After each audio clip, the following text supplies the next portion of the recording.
Thanks for joining us for another edition of Weekend Winners, proudly brought to you by 1Equine. 1Equine, of course, the sponsor behind Angus Garrard, the inaugural winner of the Ultimate Drivers' Champion last Saturday night. So the champion drivers have come and gone. We're back to normality on Saturday night. 9 races, but it's a good, well-balanced program. Race 4, the Mayor's Open, that's a good race. And the Open Pace, race number 5, terrific race over the mile. Whisperer Secret in action, the track record holder Duke of Scotland, the informed Captain Shuffles, among many others. So that is going to be the highlight race on Saturday night. That's race number 5 coming up. But the support program is very, very strong. So we look forward to the card coming through this Saturday night. In this edition of Weekend Winners, we're going to sit down and have a chat with Nathan Rothwell and Shane Graham. Nathan Rothwell jumps in the hot seat to go through his book of drives on Saturday night, and he joins us now. Nathan, appreciate the time. No worries, Chris. We'll start with race 1. This is your first drive, a horse that you know very well, and I dare say that you've got a soft spot for, Collector Dime.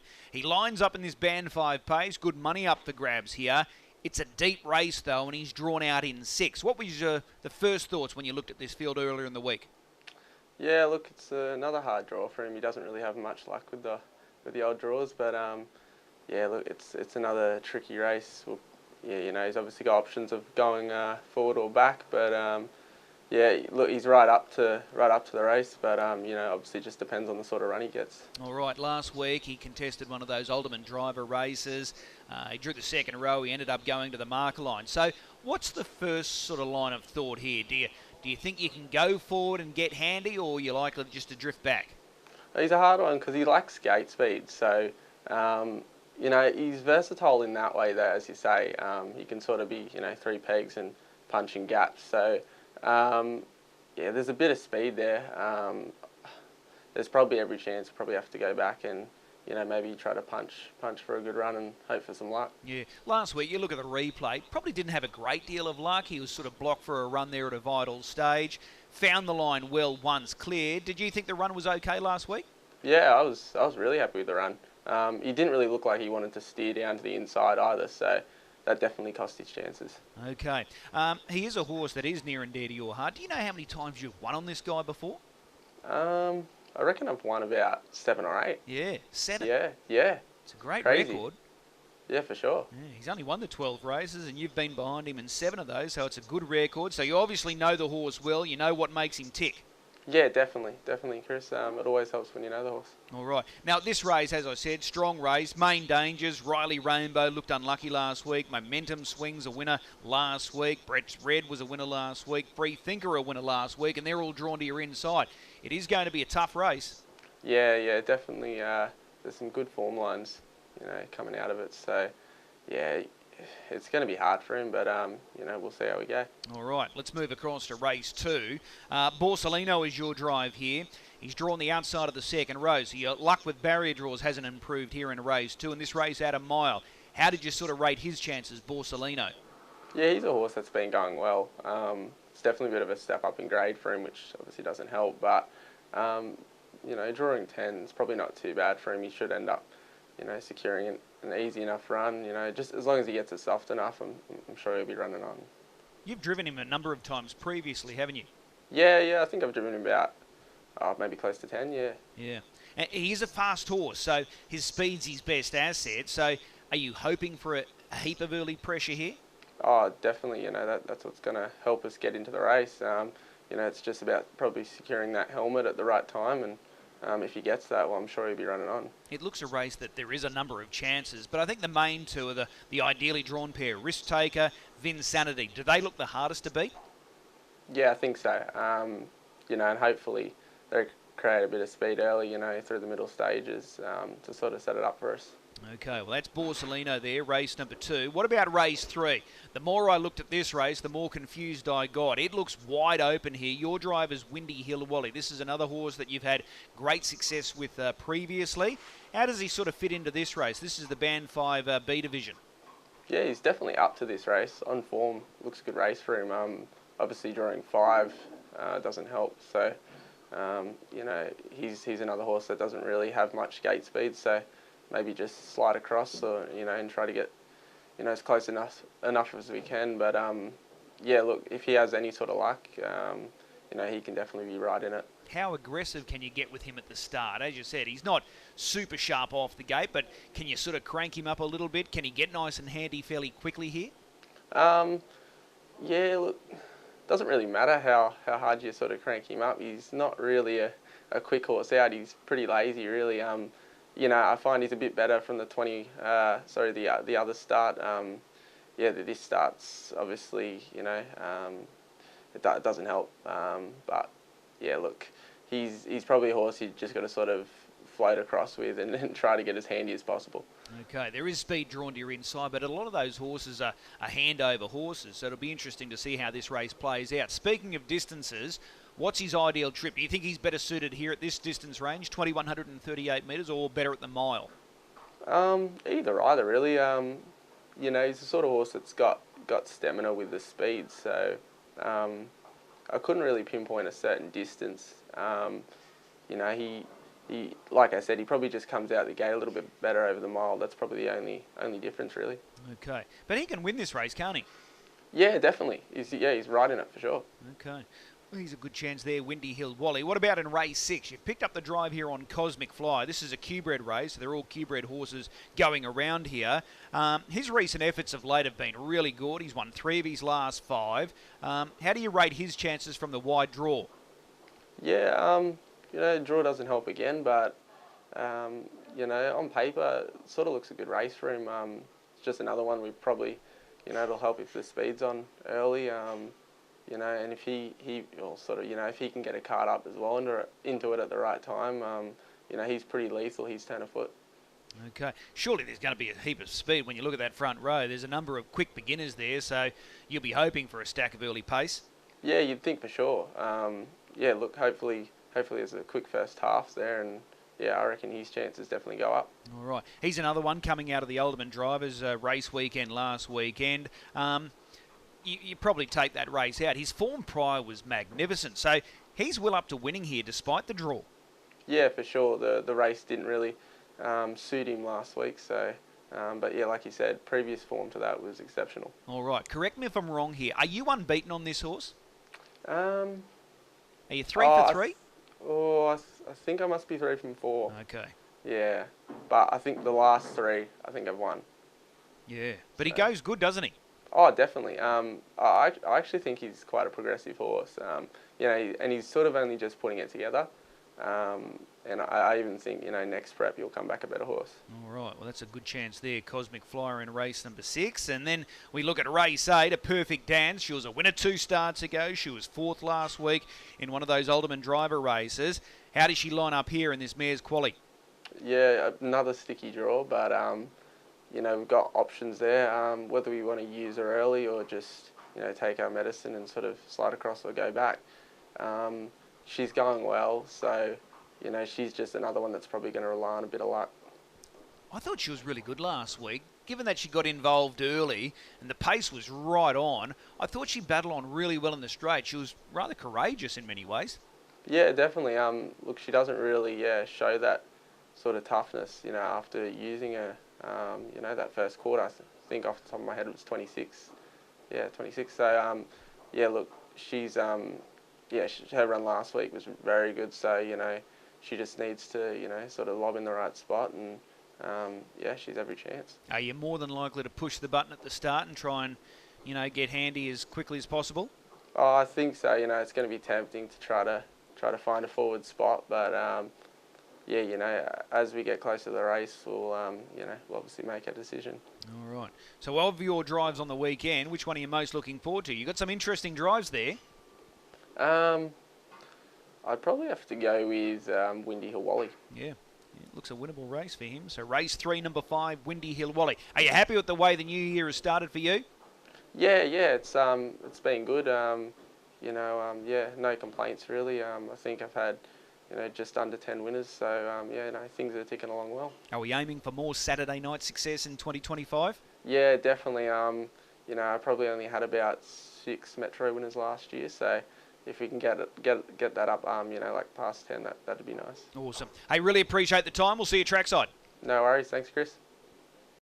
Shane Graham slides into the hot seat now to go through his runners on Saturday night, and he joins us now. Shane, appreciate the time. No worries, Chris.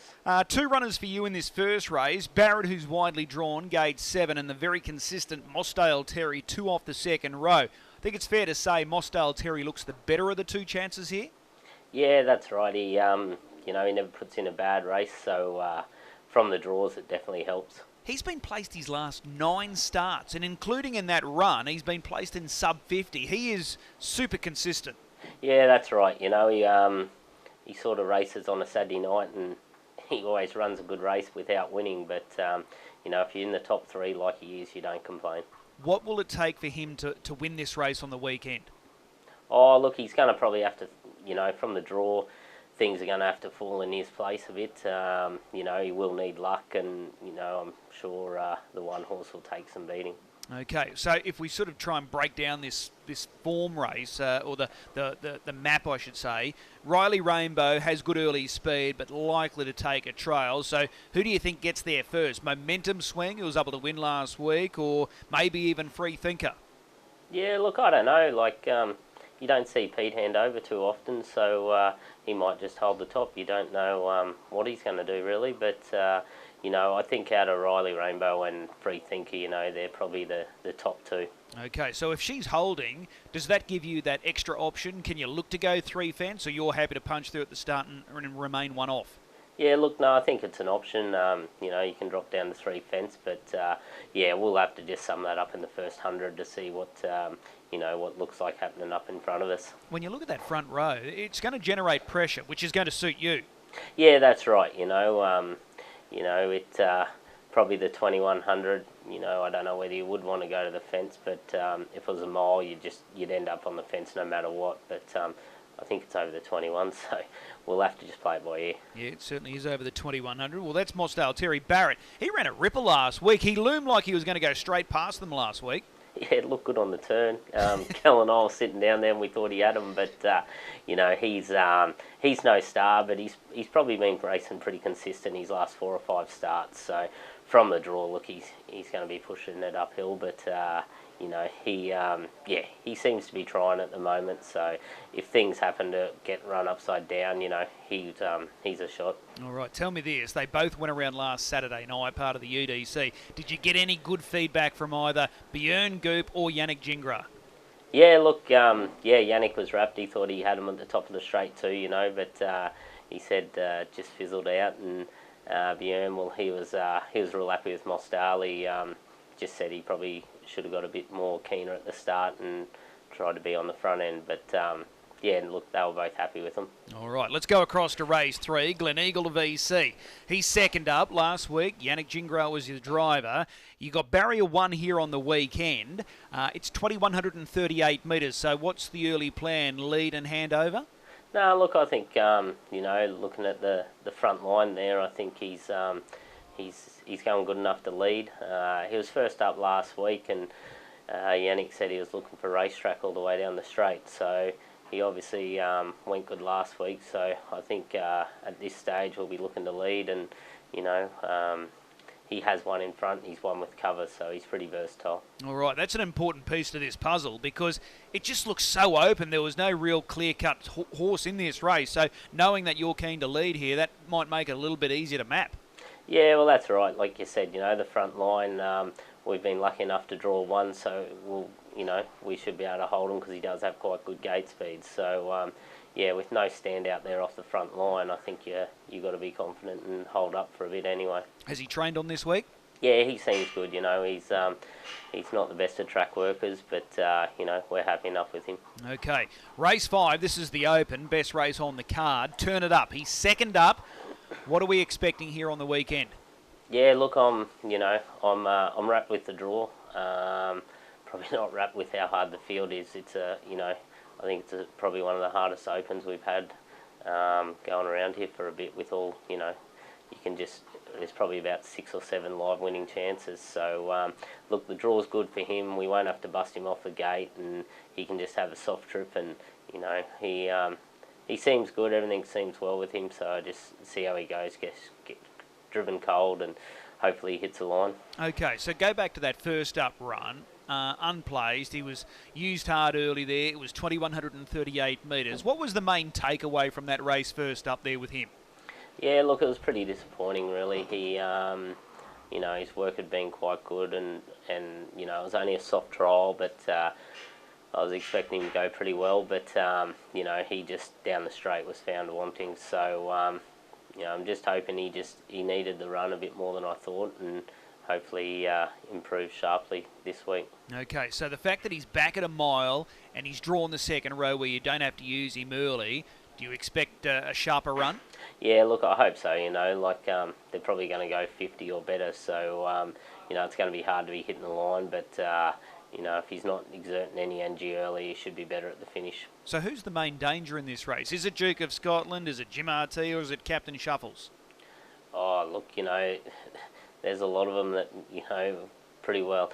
You can't even say whoever's going to lead because I don't know who'll be on the front end. But, yeah, look, there's, like I said, there's at least half a dozen, I think, winning chances there. And it's all going to be speed related, you know. Like if Duke of Scotland rolls to the front, even if they do go hard early, he still gets home in a quick half. So that'll be hard. But, yeah, look, I couldn't pinpoint just one horse. Okay, let me ask this one final question about Turn It Up. Is it D-Day in many ways for him on the weekend?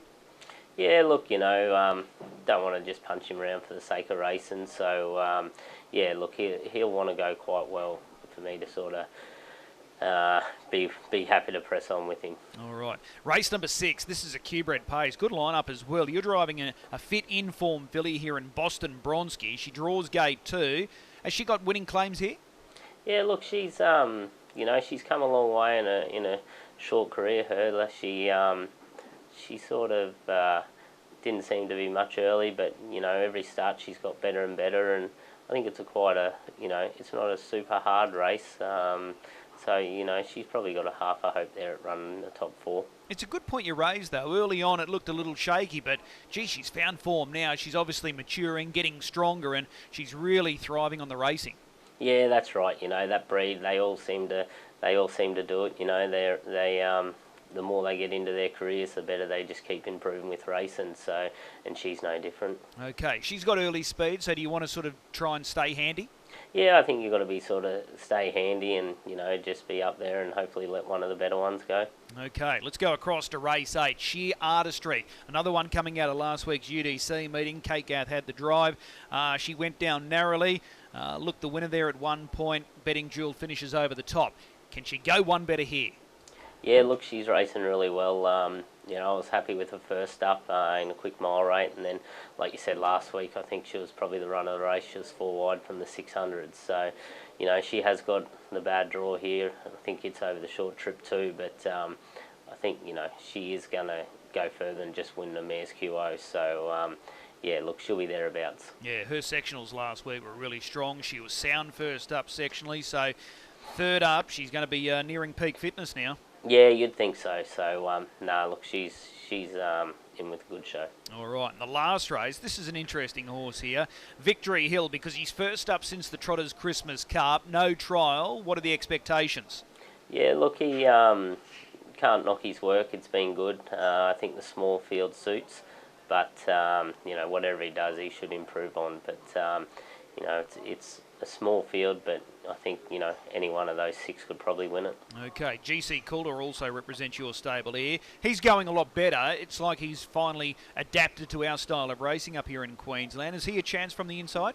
Yeah, he's a big shot, you know. Like, he's, I think every week he's probably getting better and better, but it's just hard when you run into those couple of better ones, you know, and only being a QO, he's finding it hard to crack it against it. You know, he's pretty much racing the open trot every week. So, look, he's touch wood, he seems bond-proof and steps away, so he won't be far away.